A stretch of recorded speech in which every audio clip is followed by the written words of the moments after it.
Bonjour à tous. Voilà, nous commençons donc une conférence sur la mise en œuvre de problèmes de recherche au cycle 3, basés sur quelques exemples que nous allons analyser ensemble. Excusez-moi. Donc voilà, le but de cette présentation est de vous proposer quelques énoncés de problèmes de recherche assortis de possibles modalités de gestion de ces séances afin de faire évoluer le rapport de vos élèves vis-à-vis des mathématiques. Et passé les premières hésitations, lorsque les élèves prennent contact avec ces situations, ils y éprouvent beaucoup de plaisir et en général, cela encourage l'enseignant à proposer d'autres situations de ce type. Donc la méthode que vous visez à travers ces problèmes de recherche est une approche de la solution par essai-erreur. Cette méthode n'a pas très bonne réputation dans l'enseignement français, car nous préférons les raisonnements bien construits, qui conduisent droit au but. D'accord, bon. Mais nous privons nos élèves d'une approche originale et souvent efficace, et qui n'est pas du tout dénuée de raisonnement. Elle peut déboucher sur la méthode appelée méthode de la fausse position, dont on reparlera, qui optimise les essais et qui est une vraie démarche mathématique. Je vais finir par me souvenir qu'il faut appuyer sur une flèche.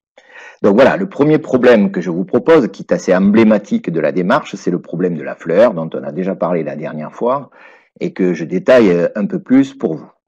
Donc ici, il s'agit d'une fleur dont les pétales sont vides, avec le nombre 46 écrit au centre de la fleur. La consigne passée aux élèves est d'inscrire le nombre 5 ou le nombre 6 ou le nombre 7 dans chacune des pétales de la fleur, afin que la somme de tous ces nombres soit égale au nombre écrit au cœur de la fleur. Alors, si on analyse rapidement ce problème, que constate-t-on? Eh bien, tout d'abord que le nombre qui se trouve au centre de la fleur, qui est le nombre cible, doit se situer entre le plus faible total accessible, comme il y a 8 pétales, si on met 8 fois le chiffre 5, ça nous donne 40, et le total le plus élevé, si on met 8 fois le nombre 7, ça nous donne 56. Donc le nombre cible, pour être accessible, doit se situer entre 40 et 56. D'autre part, toutes les valeurs intermédiaires sont accessibles puisqu'il suffit de remplacer un nombre par son suivant, 5 par 6 ou 6 par 7, pour augmenter le total de 1 et atteindre le total suivant. Donc tous les nombres sont accessibles entre 40 et 56. D'autre part, dès qu'une solution comporte 2 fois le nombre 6, elle peut engendrer une autre solution en remplaçant deux chiffres 6 par un 5 et un 7. Le nombre total de chiffres n'est pas changé et le total non plus, puisque 6 plus 6 est égal à 5 plus 7. Donc, vous êtes face à une situation où les solutions peuvent être multiples selon le total choisi. Si vous choisissez 40, il n'y a qu'une seule solution, c'est 8 fois le 5. Si vous prenez 41, il faudra un 6, donc c'est pas assez pour avoir une pluralité de solutions. Mais si on se situe entre 40 et 56, on va avoir plusieurs solutions. Avec l'exemple qu'on a choisi, on obtient plusieurs solutions. Alors, qu'est-ce que c'est que cette méthode de la fausse position? Eh bien, ici, vous voyez que on peut faire un essai en prenant, par exemple, 8 chiffres 5. Donc, une caractéristique de la méthode de la fausse position est de pousser le curseur au maximum vers une des valeurs limites pour voir ce qui se passe. Si on prend 8 chiffres 5, on obtient 40, comme on l'a vu. Évidemment, ça n'est pas assez. Alors, on va essayer de prendre 8 chiffres 6 et on obtient 48. Ah, là, c'est un peu trop. Comment faire pour obtenir un total de 46, c'est-à-dire pour diminuer de 2 unités? Pour cela, il suffit évidemment de remplacer 2 chiffres 6 par 2 chiffres 5 et on obtient alors une solution qui peut s'écrire 2 fois 5 plus 6 fois 6, c'est-à-dire 10 plus 36 égale 46. Donc ça, c'est une solution, mais on peut en obtenir d'autres à cause de la remarque faite précédemment, à savoir que 6 plus 6 est égal à 5 plus 7. Donc, voilà la liste des solutions possibles à ce petit problème. Vous voyez que d'une solution à l'autre, les deux chiffres 6 ont été repassés en jaune et remplacés, je m'aperçois qu'il y a une erreur sur la deuxième ligne, par un 5 et un 7 qui normalement sont de la même couleur. Idem pour celle d'après. Donc vous avez là sous les yeux la liste des solutions possibles. Donc la première solution ne contient que des 5 et des 6, la dernière ne contient que des 5 et des 7, et les deux solutions intermédiaires contiennent les trois chiffres 5, 6 et 7. Une option s'offre donc à l'enseignant qui décide de travailler sur ce problème, parce qu'il peut imposer ou non la contrainte d'utiliser les trois chiffres à la fois, le 5, le 6 et le 7. Dans le cas où les solutions doivent contenir les trois chiffres, il n'y a évidemment plus que deux solutions différentes, et la démarche de résolution est un peu différente, car on peut commencer par calculer la somme 5 plus 6 plus 7, c'est-à-dire 18, qui garantit la présence des trois chiffres dans la solution, puis ensuite chercher à obtenir le total restant de 28 avec les autres nombres, mais on peut les obtenir avec 5 et 6, comme l'exemple qui est développé en dessous. Donc vous avez une autre approche des solutions si vous proposez cette contrainte d'utiliser les trois chiffres 5, 6 et 7.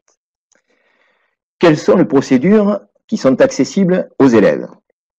Eh bien, la première de toutes, pour les élèves qui ont une difficulté à rentrer dans ce problème, c'est la possibilité de procéder à ce que j'appelle une résolution par l'action. Qu'est-ce que c'est qu'une résolution par l'action?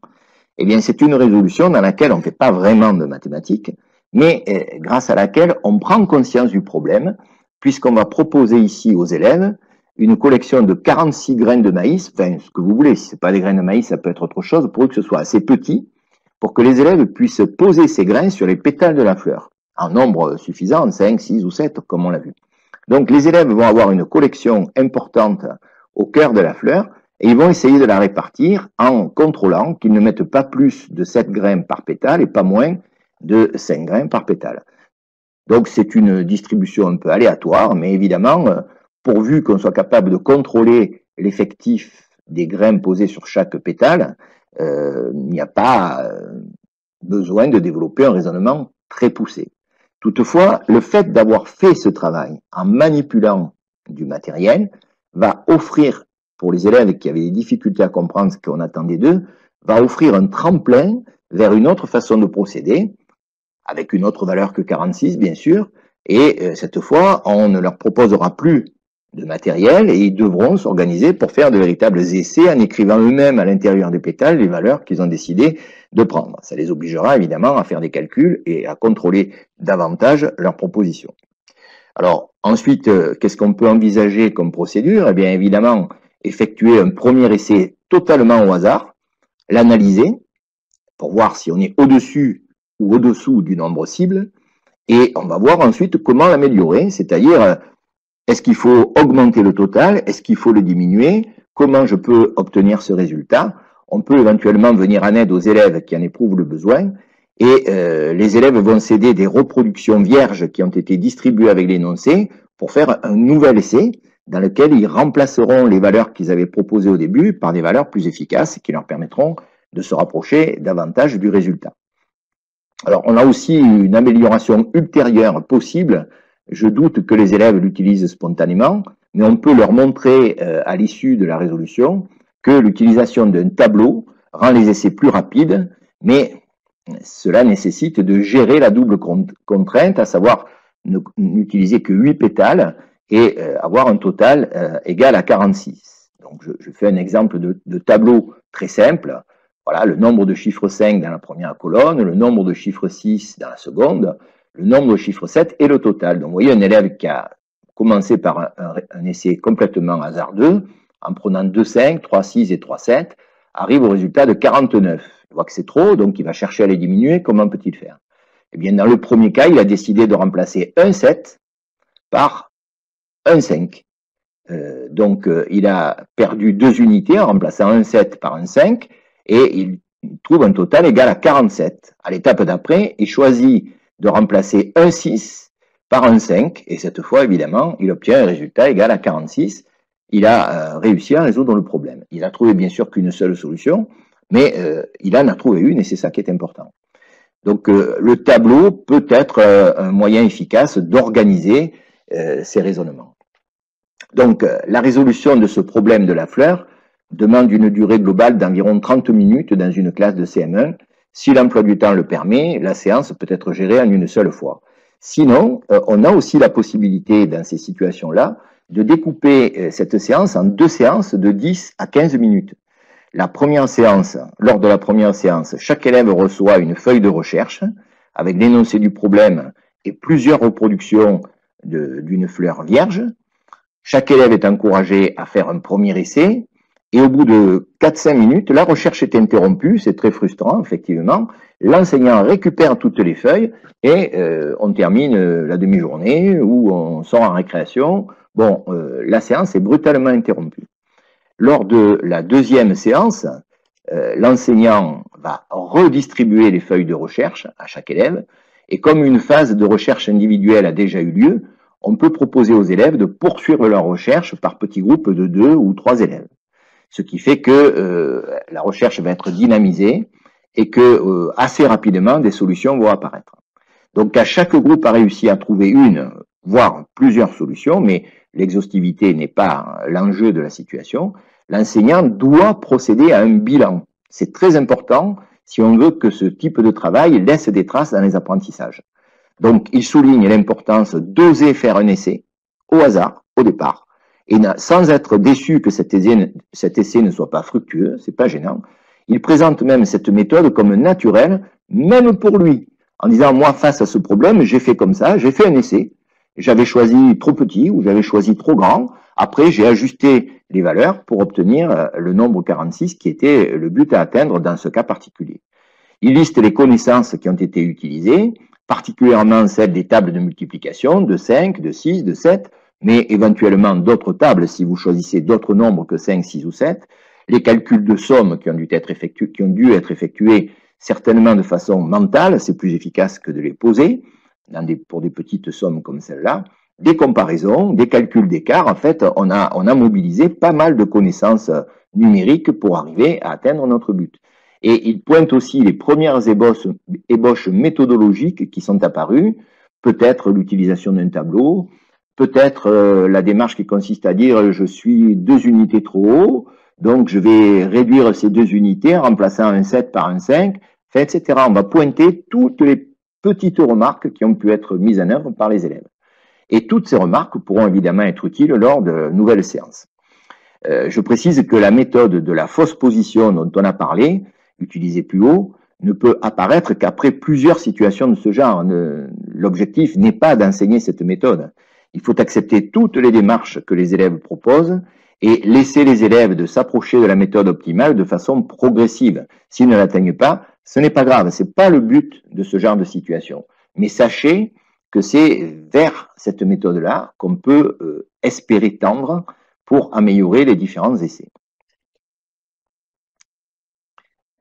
Oui, je vois apparaître une question sur l'écran. Ces différentes phases sont-elles conseillées pour d'autres disciplines telles que l'histoire, en étude de documents par exemple? Eh bien, je ne voudrais pas dire de bêtises, je préfère ne pas répondre parce que mes compétences se limitent aux mathématiques et je ne voudrais pas empiéter sur le domaine des historiens. Désolé. Donc ici, pour ce qui concerne ce problème, on peut aussi y associer d'autres problèmes de même structure. Par exemple, le problème classique de la tirelire, qui comporte plusieurs variables que vous pourrez modifier à votre gré. La tirelire de Julie ne contient que des pièces de 1 euro ou de 2 euros. Elle contient 35 pièces qui forment la somme de 50 euros. Combien contient-elle de pièces de 1 euro? Eh bien, essayons de résoudre rapidement ce problème ensemble en appliquant la méthode de la fausse position. Je vais imaginer que toutes les pièces sont des pièces de 1 euro. Il y a 35 pièces dans la tirelire, donc il y a 35 euros. Évidemment, ça ne convient pas, puisque on doit avoir la somme de 50 euros. Combien nous manque-t-il? Et entre 50 euros et les 35 euros que j'obtiens, on enregistre un écart de 15 euros. Comment puis-je faire pour avoir 15 euros de plus dans ma tirelire, en gardant un nombre de pièces égal à 35? Eh bien, il suffit de remplacer 15 pièces de 1 euro par 15 pièces de 2 euros. Chaque changement de pièce faisant gagner 1 euro à la sortie, on aura la somme voulue et on peut le vérifier. Si on met 15 pièces de 2 euros, ça fait 30 euros. Il nous reste 20 pièces de 1 euro. On a bien 35 pièces qui forment la somme de 50 euros. Donc, vous voyez que cette méthode de la fausse position est une méthode très efficace pour résoudre des problèmes qui, algébriquement, se modéliseraient par un système de 2 équations à 2 inconnus. Mais ce n'est pas notre objectif. On n'est pas en train de tenter d'apprendre aux élèves de cycle 3 de résoudre des problèmes de deux équations, deux inconnues. Nous, ce qui nous intéresse, c'est de les faire entrer dans une méthode par essai-erreur. Et c'est quelque chose qui permet, dans toutes les situations, d'essayer de faire quelque chose, puis d'améliorer sa proposition initiale grâce à des comparaisons, à des réflexions, plutôt que de rester inactif face à un problème qu'on ne comprend pas. Donc, c'est une façon de dynamiser le rapport aux mathématiques qui me paraît intéressant. Deuxième exemple de problème associé au problème de la fleur, un parc clôturé contient des oies et des moutons, on compte 120 têtes et 410 pattes. Bon, chacun sait que les oies ont 2 pattes et que les moutons ont 4 pattes. Combien y a-t-il de moutons dans ce parc? Eh bien, essayons de voir si notre méthode marche encore. On nous dit qu'il y a 120 animaux, 120 têtes. Imaginons que ces 120 têtes soient toutes des oies. On aurait donc 120 oies. 120 oies, ça nous donnerait 240 pattes. Le compte n'y est pas, puisqu'on nous dit qu'il y en a 410. Alors, pour aller de 240 à 410, comment peut-on faire mentalement?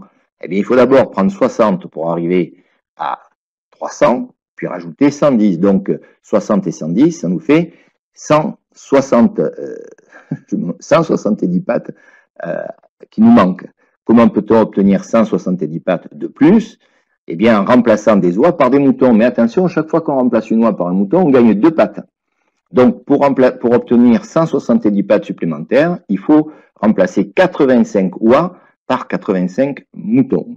Et au final, on aura 85 moutons et 35 oies pour que le total des têtes soit égal à 120. Vous pourrez vérifier que ceci permet bien d'avoir 410 pattes. Alors évidemment, les valeurs sont plus compliquées, puisque ici, on passe de 2 à 4 quand on passe d'une oie à un mouton. On a des nombres plus importants, 120 et 410, mais vous voyez que la structure est la même, et on peut très bien prendre appui sur l'écrit pour faire les calculs intermédiaires que j'ai réalisés devant vous, mais c'est un problème qui a exactement la même structure que celui que je vous ai proposé tout à l'heure, et qui pourrait aussi être représenté par un système de 2 équations à 2 inconnues.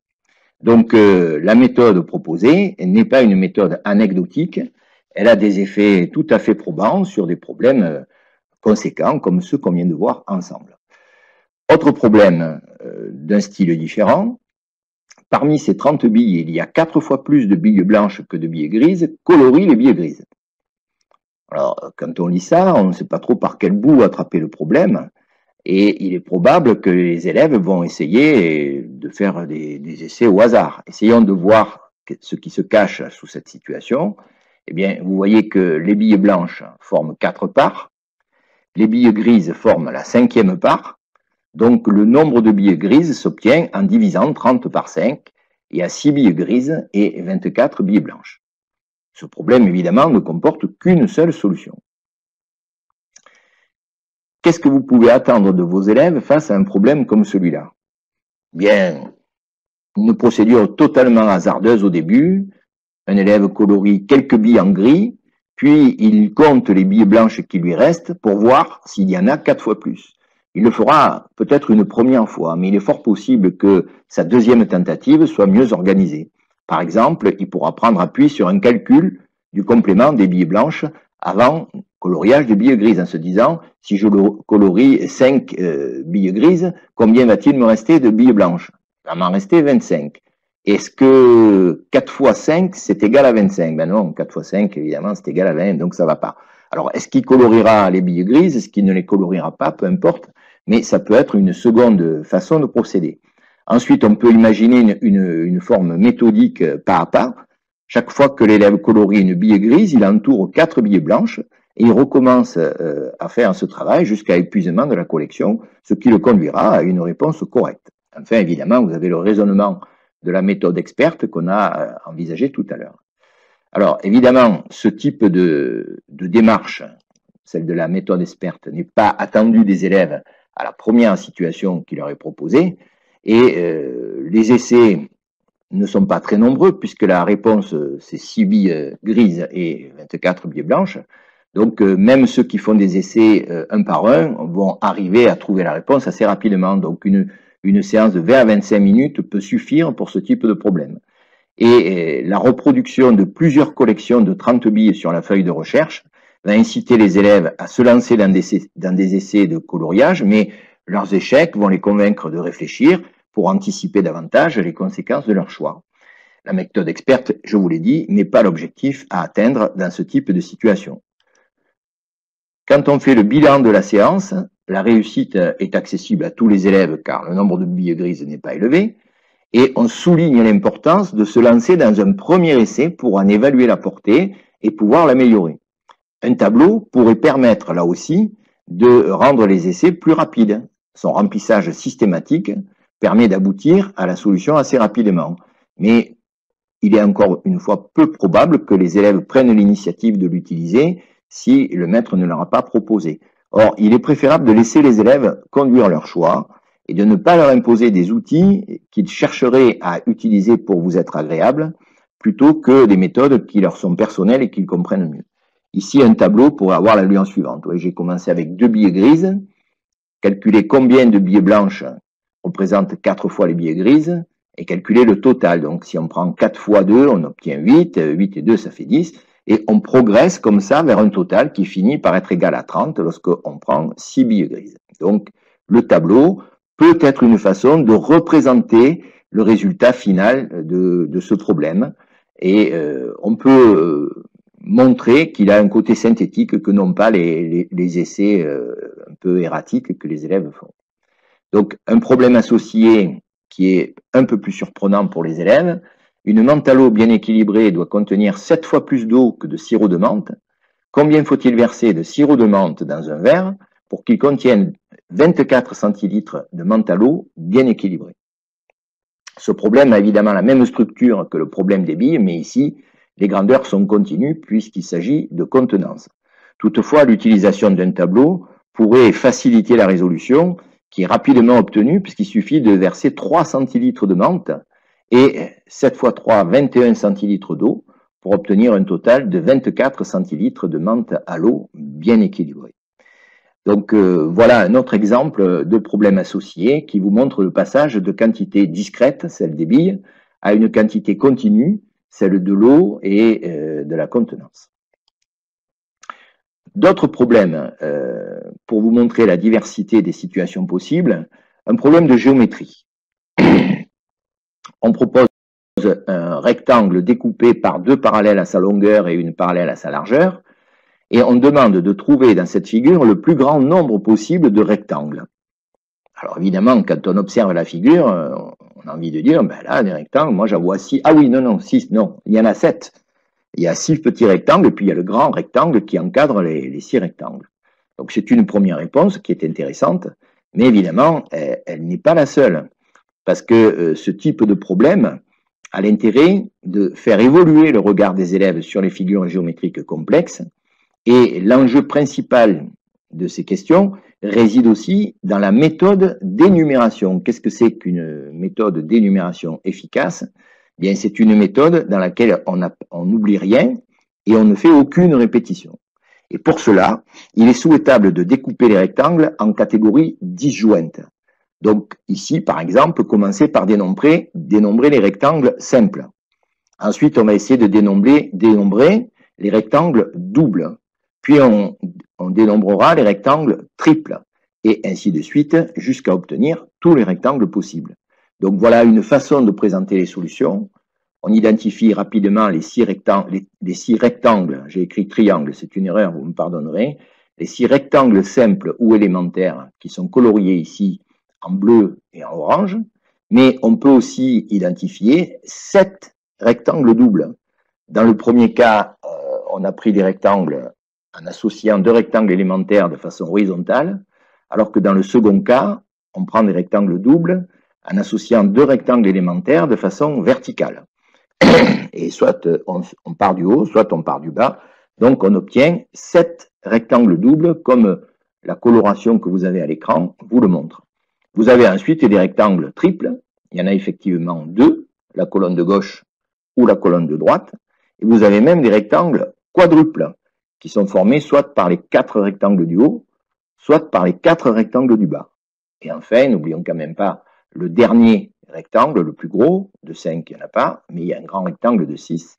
Donc, quand on totalise tout ça, on arrive bien au total de 18 rectangles. Faites attention, si vous choisissez de rajouter une parallèle à un des côtés du grand rectangle, vous augmentez considérablement le nombre de rectangles. Donc, avant de le proposer à vos élèves, exercez-vous à dénombrer vous-même les rectangles par la méthode qu'on vient d'indiquer pour être sûr que vous ne les lancez pas dans une aventure trop longue. Mais l'exhaustivité n'est pas forcément le but de cette situation.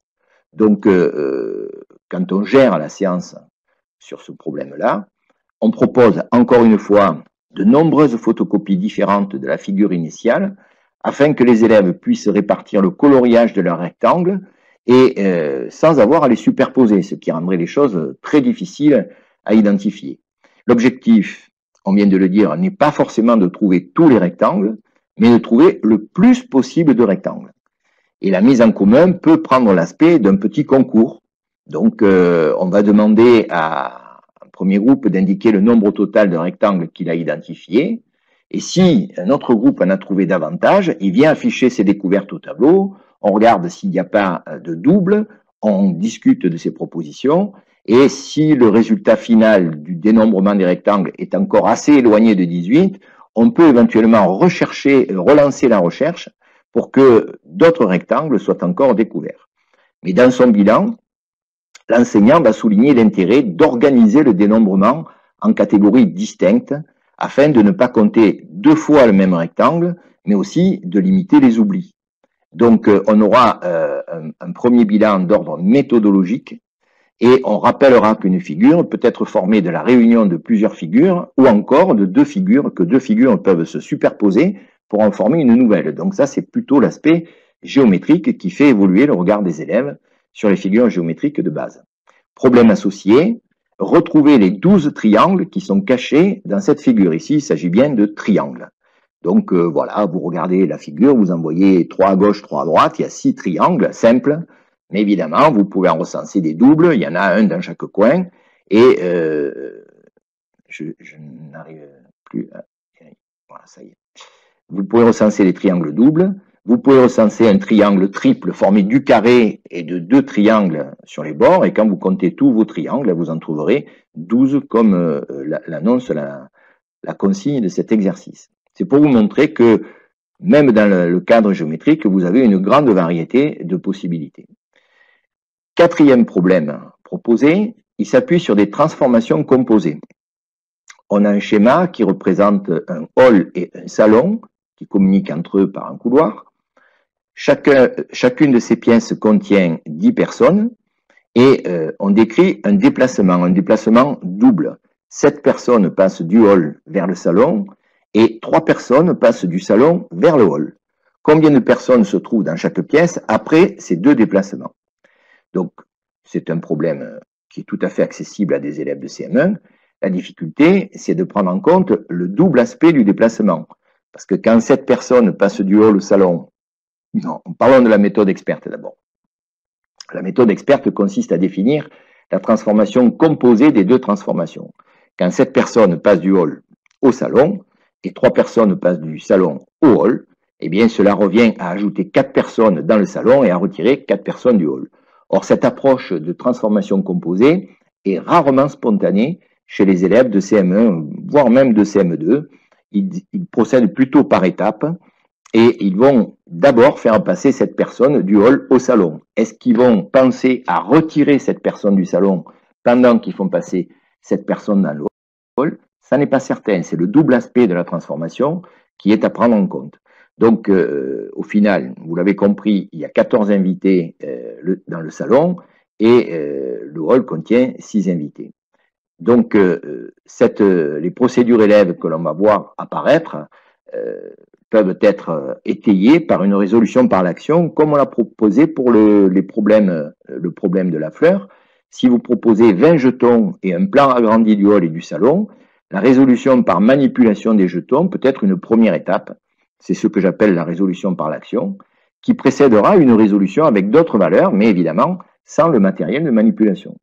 Donc, vous rappelez aux élèves ce qui est une évidence avec les jetons, mais qui l'est moins quand on le fait avec les nombres.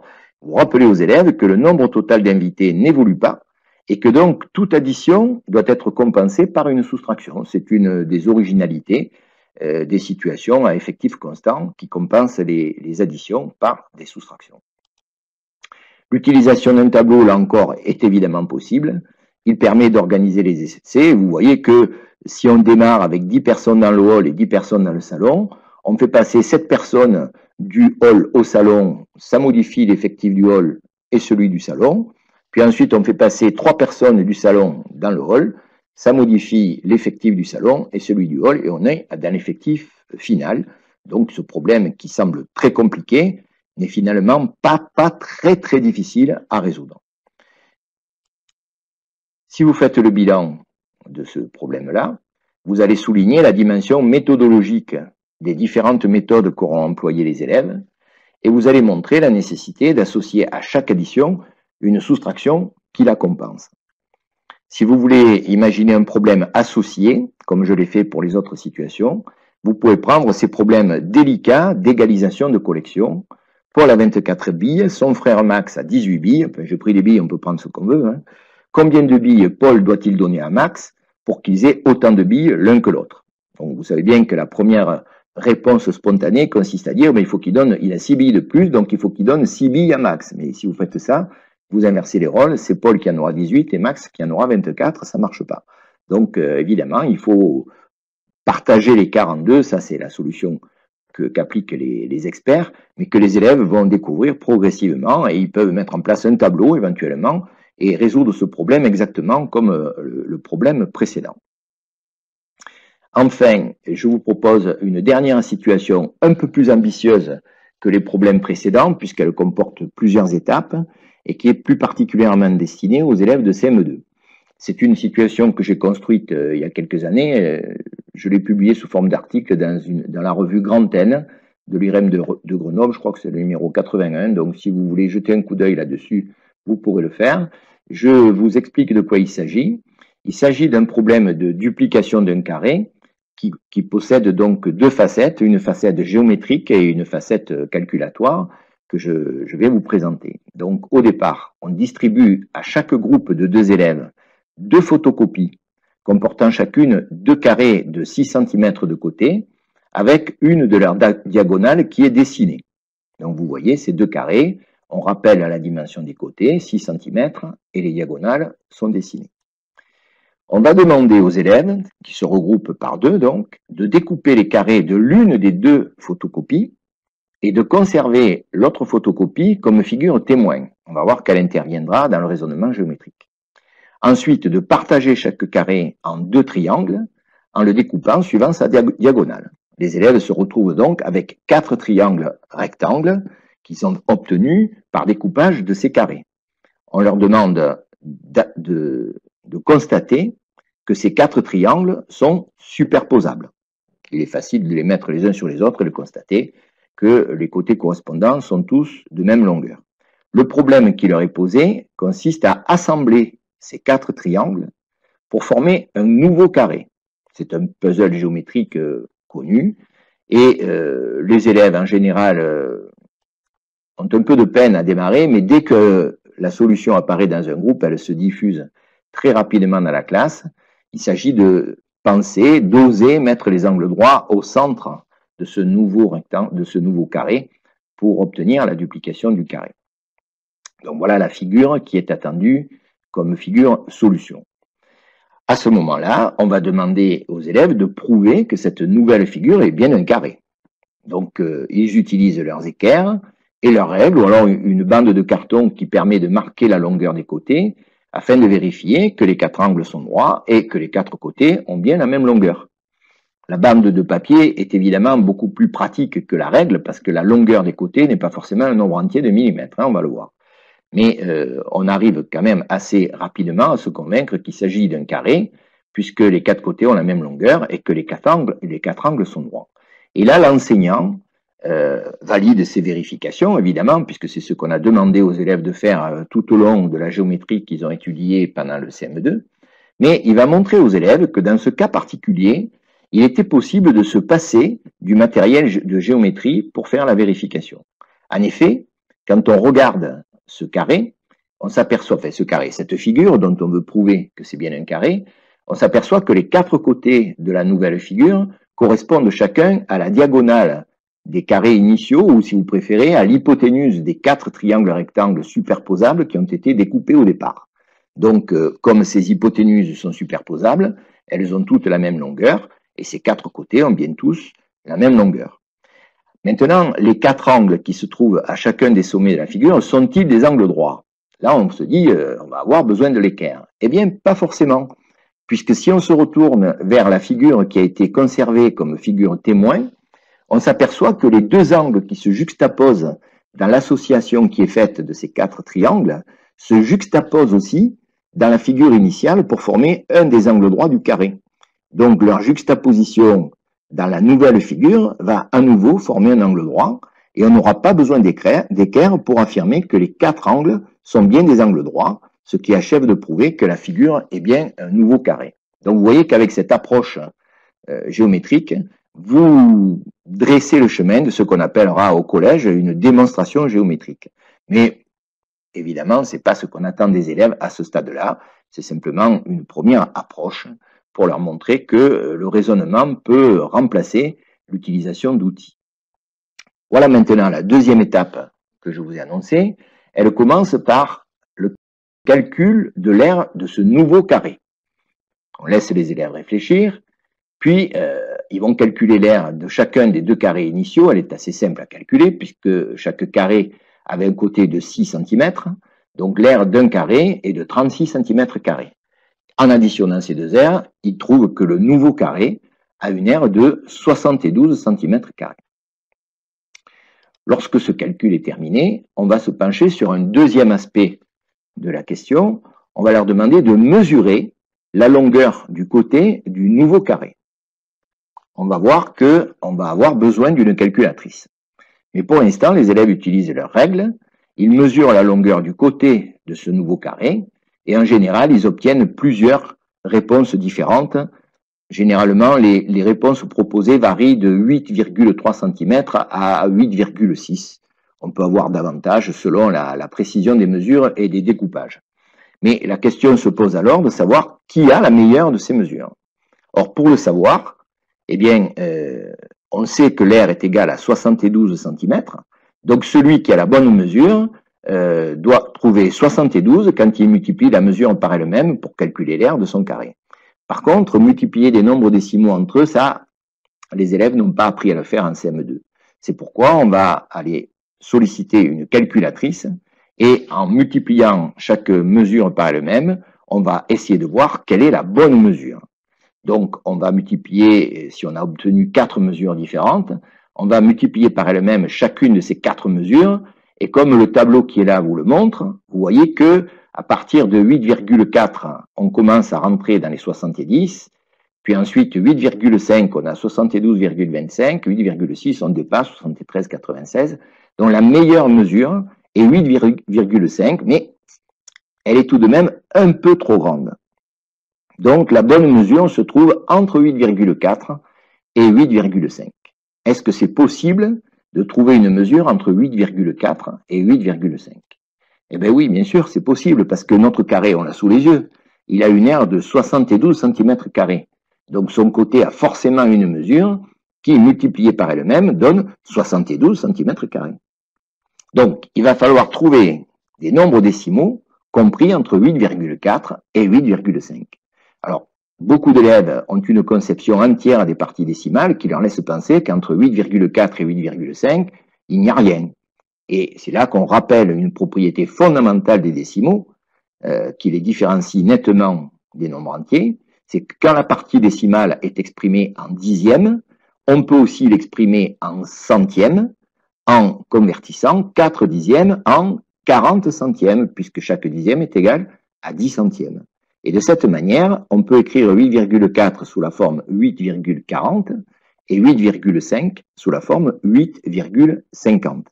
Les élèves cherchent alors, à l'aide de leur calculatrice, une mesure qui comportera 2 chiffres après la virgule et qui se situera entre 8,4 et 8,5. Si on fait un travail systématique là-dessus, ce que les élèves ne font pas, hein, en général, ils tapent leur calcul sur la machine et ils oublient totalement d'annoter les résultats. Donc vous verrez, si vous faites ça, c'est une une situation très, très riche, vous le verrez, les élèves, petit à petit, se mettent à recourir à l'écrit, alors que spontanément, au départ, ils ne le faisaient pas. Et il faut aller jusqu'au nombre 8,48 et 8,49 pour franchir le nombre 72 qui était recherché, et les élèves sont un peu déçus parce qu'ils ne trouvent pas véritablement 72. Alors, qu'est-ce qui se passe? Eh bien, on se rend compte que la bonne mesure est comprise entre 8,48 et 8,49. Donc, on est sûr que du premier chiffre après la virgule. La mesure commence par 8,4. Mais on ne peut pas en dire plus. Donc, il faudrait aller plus loin. Il faudrait chercher d'autres nombres entre 8,48 et 8,49 pour avoir la certitude du second chiffre, ce qui est bien sûr un autre travail et qui va démarrer avec la transformation de 8,48 en 8,480 millièmes, et 8,49 sera transformé en 8,490 millièmes. Donc là, les élèves vont redémarrer une recherche à l'aide de leur calculatrice pour obtenir un encadrement entre deux décimaux à 3 chiffres de la longueur du côté de ce carré. Et à ce moment-là, ils seront sûrs du deuxième chiffre après la virgule. Donc vous voyez, il y a un vrai travail de découverte de ce que sont des arrondis et des approximations. Donc ce travail peut être présenté comme un concours en temps limité ou bien comme un objectif à atteindre pour tous les groupes, mais la durée sera variable selon la façon dont chaque groupe s'organisera pour atteindre la meilleure réponse possible. Donc, vous pouvez laisser travailler les élèves aussi longtemps que vous voulez, ou alors fixer un temps de recherche précis, et on fait le bilan au bout de 10 minutes ou au bout d'un quart d'heure pour savoir où on en est. En fait, vous avez là une situation qui permet d'organiser un travail finalisé sur la densité des décimaux, et l'analyse de la situation montre que le nombre cherché est égal à racine carrée de 72, ou à 6 racines de 2 si on veut le simplifier. Et vous savez que ce nombre n'est pas décimal, donc la recherche que vous lancez est une recherche qui ne pourra pas aboutir. Toutefois, donc ce nombre, bien sûr, vous ne pouvez en fournir qu'une suite décimale illimitée, qui est aussi non périodique, et dont on ne peut que s'approcher toujours plus près de la valeur de ce nombre, sans jamais l'obtenir avec une écriture décimale. Bon, mais les élèves n'ont pas à entrer dans ces considérations. L'enseignant pourra se contenter de leur dire que ce nombre comporte beaucoup de chiffres après la virgule et qu'il serait trop long de les chercher tous. Et avec certaines calculatrices arithmétiques simples, on peut même obtenir l'affichage 72 lorsqu'on élève un de ces nombres au carré, puisque j'ai pris l'exemple là d'un nombre qui a 7 chiffres après la virgule. Si vous élevez ce nombre au carré, vous obtenez 71,999998. Donc il y a 5 chiffres 9, puis un chiffre 8. Et selon comment votre calculatrice programme ces affichages, elle peut très bien arrondir ce nombre à 72 et laisser croire aux élèves qu'ils ont obtenu la bonne mesure du côté de leur carré, ce qui ne me paraît pas dramatique, même si c'est une contre-vérité mathématique, puisque comme on l'a dit, ce nombre n'est pas décimal. Mais là, l'objectif visé, c'est la densité des décimaux.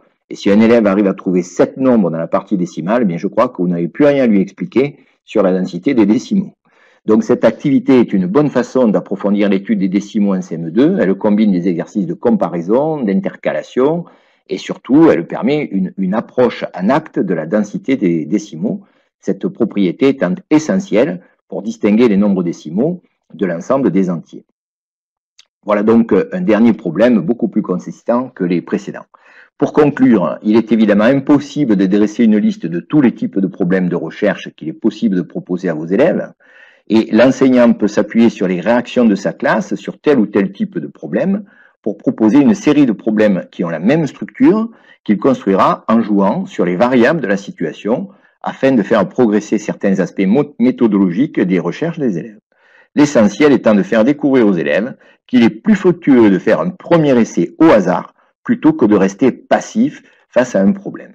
Voilà, je vous remercie de votre attention. Il y a des questions qui sont apparues.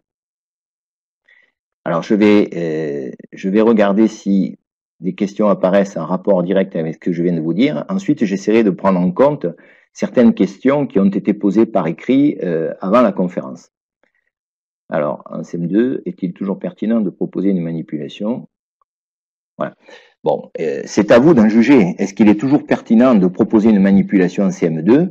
Tout dépend de la complexité du problème. Quand on a affaire à un problème que les élèves conceptualisent d'une façon rapide, on va les ralentir si on leur impose une manipulation avec du matériel. Par contre, quand on se rend compte que les élèves ont du mal à conceptualiser la situation et à se mettre dans un modèle mathématique, c'est-à-dire une relation additive, multiplicative ou de division, afin de commencer à faire leurs recherches, eh bien là, la manipulation s'impose parce que vous exigez des élèves quelque chose qu'ils ne peuvent pas faire sans prendre appui sur quelque chose de concret. Donc, une réponse brutale en disant oui, on peut ou non, il ne faut pas, je ne peux pas vous la donner. Elle dépend de la réaction des élèves et du niveau de complexité du problème que vous leur proposez. Donc, peut-on utiliser la calculatrice dès le cycle 2? Bien sûr qu'on peut utiliser la calculatrice dès le cycle 2. Et vous pouvez même le faire dès le CP, en laissant croire aux élèves qu'ils font travailler la calculatrice et en leur faisant faire des exercices de calcul mental. Je m'explique. Si vous proposez une calculatrice après avoir bien sûr expliqué comment elle fonctionne, la fonction de chaque touche, etc., vous demandez à vos élèves de CP de faire afficher le nombre 10 à leur calculatrice. Ils tapent sur le 1, le 0, le 10 s'affiche. Bravo. Maintenant, vous allez essayer de faire afficher le nombre 10 en appuyant ni sur le 1, ni sur le 0. Ah, alors là, on est un peu interloqué. Et qu'est-ce qu'on attend des élèves? On attend qu'ils découvrent évidemment les décompositions du nombre 10, des décompositions additives, par exemple 8 plus 2, 6 plus 4, 5 plus 5. Et ces décompositions sont de nature, c'est du calcul mental que vous leur faites faire. Et eux, ils sont ravis parce qu'ils utilisent une calculatrice, ils ont l'impression que c'est la calculatrice qui compte pour eux.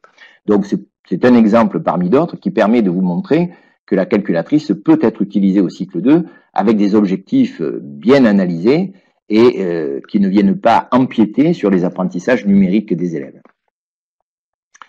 Une remarque, démarche dynamique présentée ressemble à celle des sciences avec le travail de groupe, recherche, partage, tâtonnement. Oui, tout à fait. Il n'y a pas d'opposition entre ce que je vous propose et la démarche scientifique. Oui, ok, j'approuve.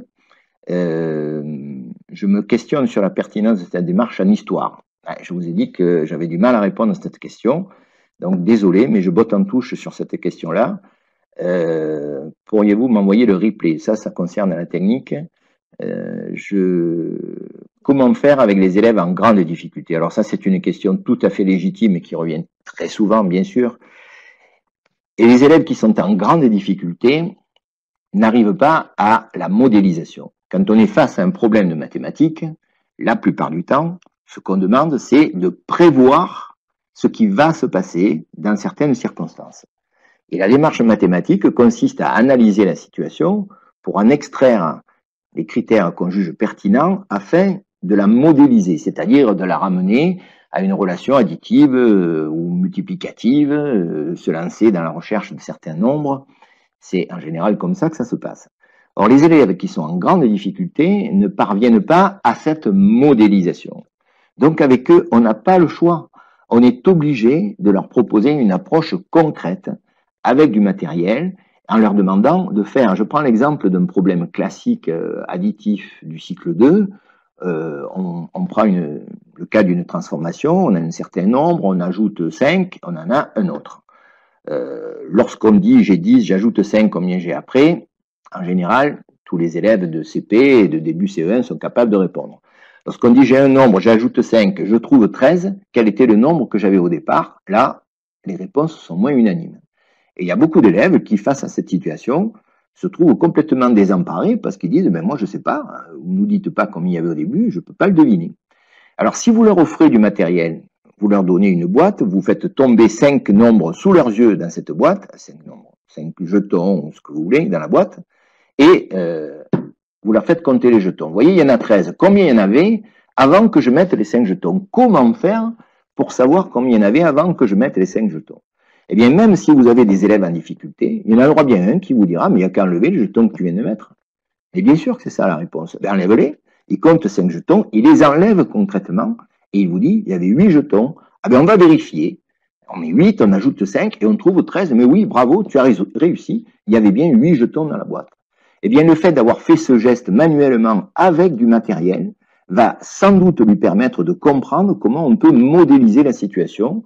Et c'est ce que je propose dans la démarche que j'avais présentée lors de une conférence précédente qui vous a été proposée, où je vous parle de résolution par l'action. On fait travailler les élèves avec du matériel et on leur demande ensuite de traduire leur manipulation par des égalités mathématiques. Si l'élève qui a retiré ses 5 jetons est capable d'écrire 13 moins 5, j'ai fait 13 moins 5, et combien tu as trouvé? J'ai trouvé 8. Eh bien, on va le conduire à écrire 13 moins 5 égale 8, qui traduit l'action qu'il a faite. Et c'est par ce moyen-là que vous allez progressivement amener les élèves à entrer dans la modélisation. Je crois qu'il n'y en a pas d'autre. On est obligé de passer par la perception, par les sens vraiment concrets, pour arriver à passer à l'étape de l'abstraction. Donc, en règle générale, les élèves qui ont des difficultés conceptuelles, qui n'arrivent pas à être à l'aise dans les nombres, doivent passer par cette étape-là. Et en parallèle, il est souhaitable de les faire progresser dans le domaine du calcul. Parce que lorsque les élèves réussissent mieux à calculer, on s'aperçoit aussi qu'ils réussissent mieux à résoudre les problèmes. Donc, vous avez deux leviers à votre disposition pour faire avancer les élèves en grande difficulté. Une autre question qui apparaît, pour résoudre les problèmes de recherche, est-il préférable de les mettre en groupe? Eh bien, je vous ai un peu répondu.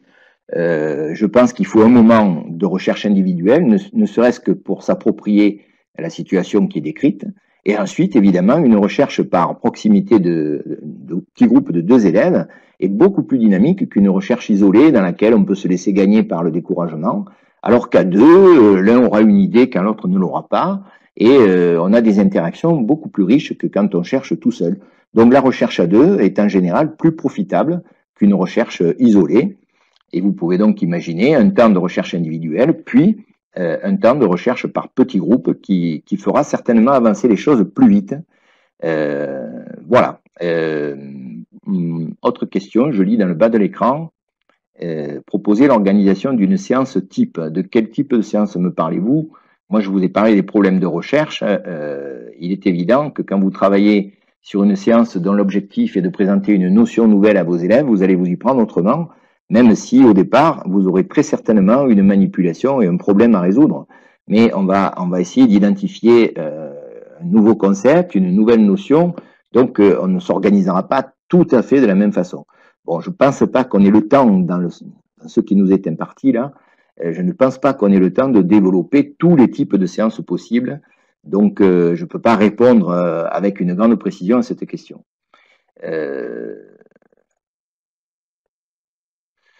Je lis de nouvelles questions qui apparaissent au bas de l'écran. Le fait de maîtriser une technique de calcul n'est pas toujours une bonne chose pour les élèves en difficulté. Ils ont tendance à privilégier cette technique sans rentrer dans le sens. Oui, encore faut-il que, je ne sais pas à quelle technique vous faites allusion, mais encore faut-il que ces techniques reposent sur des propriétés des nombres, sur des décompositions de nombres. Si vous pensez à l'addition posée ou à la multiplication posée, effectivement, ce sont des techniques figées qui ne font pas beaucoup évoluer la conception que les élèves ont des nombres. Et elles sont beaucoup moins dynamiques que les techniques de calcul réfléchi. Donc, si vous voulez exercer vos élèves au calcul, pour moi, le calcul, il est mental. Hein. Le calcul, c'est du calcul mental. Il peut être enrichi avec le support de l'écrit, qui soulage la mémoire. Mais lorsqu'on rentre dans un algorithme de calcul posé, on automatise le calcul. D'ailleurs, on ne calcule plus sur des nombres, on calcule sur des chiffres. Et on fait référence aux tables d'addition, aux tables de multiplication, qui doivent être apprises par cœur et pouvoir être utilisées en fonction des besoins. Donc, si c'est à des techniques de calcul posées que vous faites allusion, je comprends qu'elles soient peut-être un peu restrictives, mais si vous travaillez sur des techniques de calcul réfléchies, au contraire, vous verrez que ça développe l'agilité des élèves qui se déplacent au milieu des nombres avec une plus grande facilité, et ça se répercute sur leur résolution de problèmes. Voilà, alors, je vois que vous m'adressiez des remerciements, je suis flatté, je vous remercie aussi. Et il y avait, à la suite de ça, j'avais préparé des réponses à des questions qui avaient été posées par écrit. J'appuie là, et qu'est-ce que je fais? Je clique sur ça, non? Voilà. Alors, une première question que j'ai reprise ici, comment présenter de vraies situations de recherche complexes et amener les élèves à identifier les différentes étapes de recherche permettant de résoudre une situation complexe. Alors j'ai compris cette question comme une question portant sur les problèmes complexes.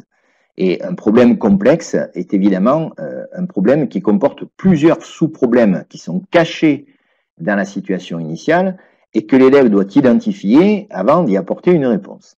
Alors j'ai repris l'exemple que j'avais cité mais qui me paraît tout à fait significatif du problème du Royal Ciné proposé par Catherine Oudemans. C'est un problème très compliqué puisque quand on lit l'énoncé, au cinéma Royal Ciné, une place adulte coûte 15 €, une place enfant coûte 8 €. Lors de la séance de l'après-midi, le public était composé de 30 adultes et 42 enfants. Lors de la séance du soir, le public était composé de 60 adultes et de quelques enfants. La recette de la journée s'élève à 1 726 €. Combien d'enfants étaient présents à la séance du soir? Alors évidemment, face à cette situation, on est un peu désemparé. La question qui est posée est tellement éloignée des informations qu'on nous donne qu'on a besoin de s'ébrouer un peu pour s'y retrouver. Et il me semble que le premier travail pourrait consister, à partir de la question principale, à essayer d'identifier les questions intermédiaires par un travail collectif qui pourrait conduire à l'élaboration d'un schéma. Alors je vous en propose un, il vaut ce qu'il vaut, mais il a le mérite de fixer les choses. Vous voyez, j'ai dessiné un cadre qui correspond à la recette de la journée, et ce cadre se partage en deux, recette de l'après-midi, recette de la soirée. Il y a 30 adultes, 42 enfants, je reprends les données de l'énoncé dans la recette de l'après-midi, il y a 60 adultes et un nombre inconnu d'enfants dans la recette du soir.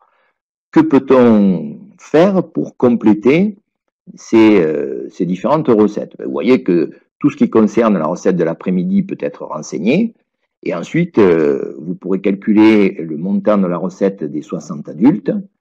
Par contre, évidemment, le montant de la recette des enfants, vous la connaîtrez pas. Ah oui, mais si je connais la recette de l'après-midi, par différence avec la recette de la journée, je pourrais trouver la recette du soir, et par différence, etc. Donc, vous voyez comment peut s'élaborer par ricochet la résolution de ce problème si on a un support qui permet d'avoir une vision un peu globale de la situation. Donc, pour répondre à votre question, travailler à l'élaboration d'un schéma qui permet de visualiser l'ensemble de la situation et d'organiser les réponses aux questions intermédiaires peut être une bonne démarche. Voilà, j'espère vous donner une piste de réponse à votre question.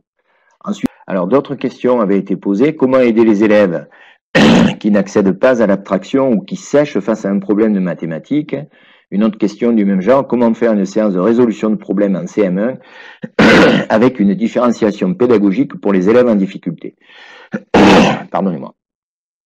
Le passage par la phase de résolution par l'action avec du matériel me paraît évidemment tout indiqué, aussi bien pour aider les élèves, on l'a déjà dit, qui ont du mal à accéder à l'abstraction, que comme un élément de différenciation. Parce que si vous proposez à toute votre classe de faire une résolution par l'action en manipulant du matériel sur un premier exemple de problème, vous allez laisser les enfants manipuler, vous allez leur traduire, si vous suivez mes propositions, vous allez leur demander de traduire la manipulation par une égalité mathématique. Certains groupes vont y parvenir, d'autres auront plus de difficultés. À l'étape d'après, ceux qui ont eu du mal à traduire leur manipulation par une égalité mathématique, vous allez leur proposer une nouvelle situation manipulatoire. Alors que les autres vont passer à une résolution de problèmes classiques dans laquelle ils n'auront pas le matériel et ils devront faire une résolution par anticipation de l'action. Cette double possibilité vous permet de différencier en direct, j'allais dire, vis-à-vis de toute une classe en proposant le même problème avec ou sans matériel, selon que les élèves ont éprouvé des difficultés ou pas. Le but étant quand même qu'au terme d'une séance, tous les élèves réussissent à résoudre un problème sans matériel. Le deuxième paramètre sur lequel vous pouvez jouer avec des élèves qui rencontrent encore des difficultés dans la résolution de problèmes numériques, une fois qu'ils ont fait 2, 3 tentatives de résolution avec du matériel, c'est de leur proposer le même énoncé, mais avec des valeurs beaucoup plus petites. Si vous prenez des nombres comme 20, 30, 40 dans le problème initial, vous allez prendre des nombres inférieurs à 10 dans le problème que vous leur proposerez. Ils résoudront certainement le problème avec ces petits nombres qu'ils se représenteront d'une façon beaucoup plus facile.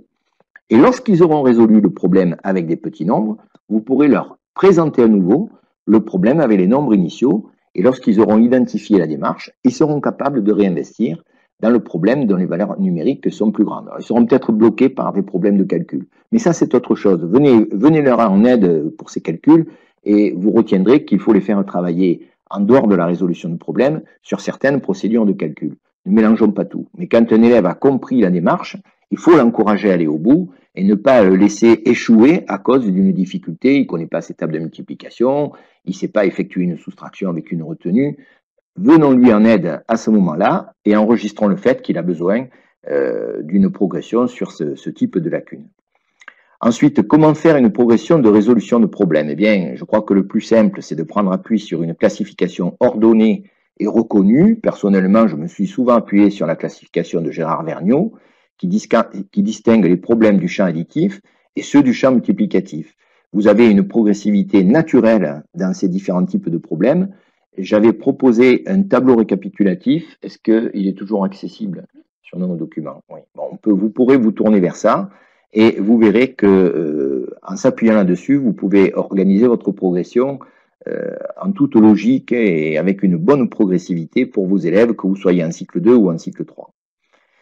Alors, comment faire quand les enfants ne trouvent rien? Doit-on obliger les élèves à faire des schémas pour les problèmes simples afin qu'ils les maîtrisent pour les problèmes de recherche? Donc, vous soulevez le problème des schémas.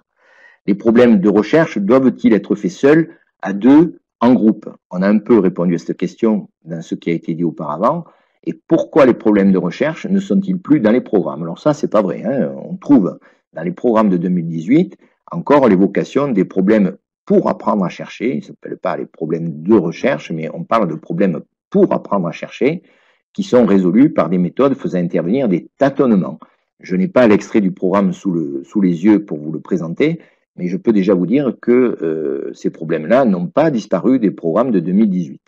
Et enfin, dernière question que j'ai rassemblée, les obstacles à l'entrée dans la tâche et les schémas d'aide à la représentation mentale d'une situation problème. Donc, j'en reviens à ce que je disais précédemment. Je crois que le travail sur les schémas peut être une aide, mais un schéma est loin d'être quelque chose de transparent. C'est une façon élaborée de coder certaines informations et on ne peut pas attendre des élèves qui réalisent eux-mêmes un schéma, ni même qu'ils l'interprètent complètement parce qu'on leur met sous les yeux. Donc, le travail avec les schémas, je sais que le ministère propose des schématisations par des bandes de longueur qui sont rassemblées pour être mises bout à bout. Encore faut-il que l'élève comprenne que la totalité de la bande va représenter la somme des deux petits morceaux qui ont été mis bout à bout. Ça, c'est pas évident pour tout le monde, hein. Bon, c'est vrai que lorsqu'on arrive à interpréter la situation à l'aide de ces schémas, on a pratiquement la modélisation du problème, puisque soit on connaît les deux valeurs et on doit faire une addition pour trouver le résultat global, soit on connaît le résultat global, une des deux valeurs, et il faut faire une soustraction pour trouver l'autre. Donc c'est une aide vraiment conséquente pour réussir à modéliser le problème et à le résoudre. Mais la difficulté, elle se situe en amont, elle se situe entre le passage de l'énoncé, au niveau du passage de l'énoncé à l'interprétation du schéma. Donc, je crois que c'est toute une progression à réaliser avec les élèves. Et est-ce que le schéma est indispensable pour résoudre un problème? Mon point de vue est que ça n'est pas indispensable et que la compréhension d'un schéma peut même être facilitée par le passage par la résolution par l'action. Si vous avez fait une résolution par l'action, à la fin de la résolution par l'action, on propose de faire une traduction par une égalité mathématique, vous pouvez en profiter pour introduire une forme de schématisation de la situation que les élèves ont résolue avec du matériel. Et du coup, le schéma va devenir plus expressif pour les élèves et ce que vous aurez gagné dans cette situation, vous pourrez le réinvestir lors d'une résolution comparable avec des schémas de même nature, mais où le matériel n'aura pas été utilisé dans la résolution. Donc, il y a une véritable progression à construire sur les schémas. De plus, le rôle du schéma doit être clairement défini et il ne faut pas le faire évoluer en cours de séance. C'est-à-dire, soit vous faites un schéma pour aider les élèves à se représenter la situation globale décrite dans l'énoncé du problème. Donc là, vous avez une intervention qui favorise la dévolution du problème, ce qu'on appelle la dévolution du problème, et éventuellement sa modélisation. Soit vous utilisez un schéma pour faire surgir la solution du problème. Et là, c'est plus du tout pareil. Vous allez utiliser votre schéma comme une espèce de validation de la réponse. Ça n'est plus du tout la même fonction du schéma. Donc, lorsque vous utilisez un schéma, eh bien, il faut que vous soyez au clair avec la fonction que vous lui attribuez.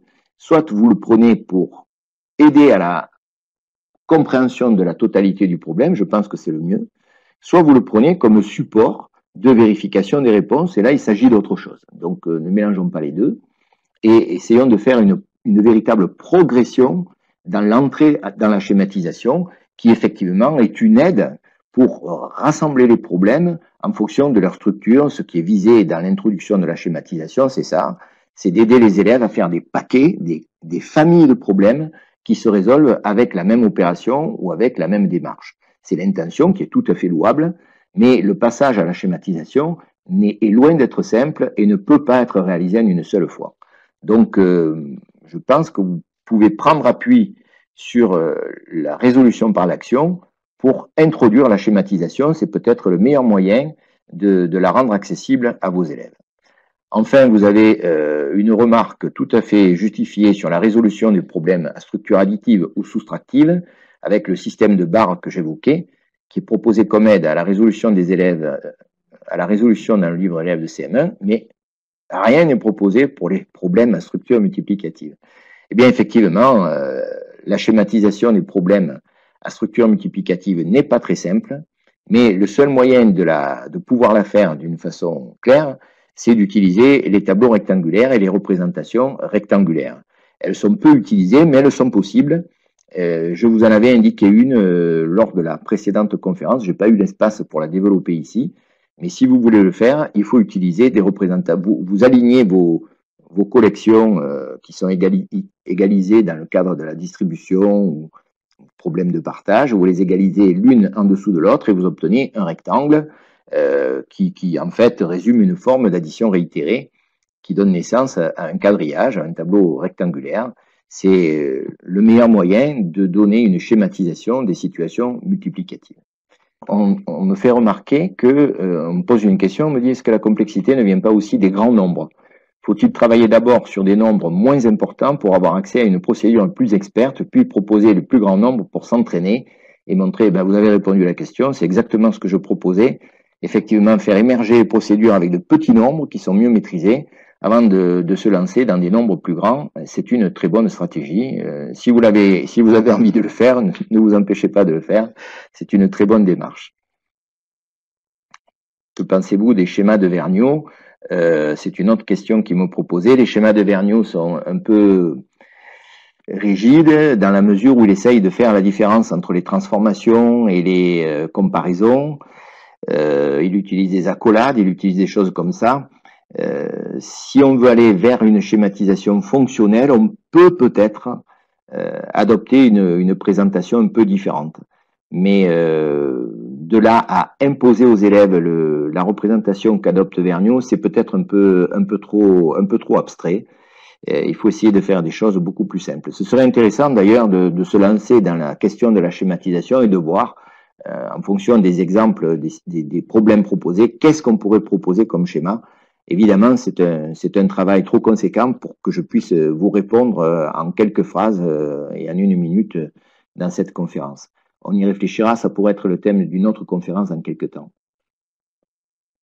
Alors, dans une séance, combien de problèmes de recherche faut-il donner en moyenne? Bon, bah écoutez, souvent, on travaille sur 2 ou 3 problèmes. Tout dépend du temps que vous allez consacrer à la résolution de ces problèmes et du temps dont vous disposez pour votre séance. On peut imaginer une séance où on résoudrait 4 ou 5 problèmes, s'ils se résolvent rapidement, pourquoi pas. Mais si les problèmes demandent un temps de recherche assez conséquent, on peut difficilement aller au-delà de 2 ou 3 problèmes, ce qui est déjà pas mal. Et si vous faites le choix de travailler sur 2 ou 3 problèmes, il faut évidemment qu'il y ait une cohérence dans ce choix et que vos problèmes fassent émerger une procédure de résolution commune ou une schématisation commune, quelque chose qui va favoriser leur catégorisation. Voilà, vous m'adressiez des remerciements, eh bien je vous en remercie aussi. quelqu'un fait remarquer qu'il est difficile de faire la différence entre didactique et pédagogie en résolution de problèmes. Ah, alors, la didactique et la pédagogie. Eh bien, c'est du formalisme, ça. Hein. La didactique, qu'est-ce que c'est? C'est ce qui consiste à réfléchir aux moyens qui permettent de passer de l'enseignement, de la part de l'enseignant, à l'apprentissage du côté de l'élève. Qu'est-ce qui rend un enseignement efficace? C'est la problématique de la didactique. Donc, on essaye de dépersonnaliser les situations pour ne pas s'orienter vers des règles ou des principes qui soient dépendants de la personne et définir des principes didactiques qui favorisent l'apprentissage. Alors que dans la pédagogie, on a plus de relations avec le matériel, avec la façon d'organiser les choses. On est plus près du terrain avec la pédagogie, mais je dirais que la pédagogie inclut la didactique, c'est-à-dire que les théories didactiques ne se préoccupent pas de certains détails que la pédagogie prend en compte. Donc la pédagogie, c'est quelque chose de plus général, et certainement qu'un enseignant doit avoir une formation didactique pour lui permettre d'avoir une bonne efficacité.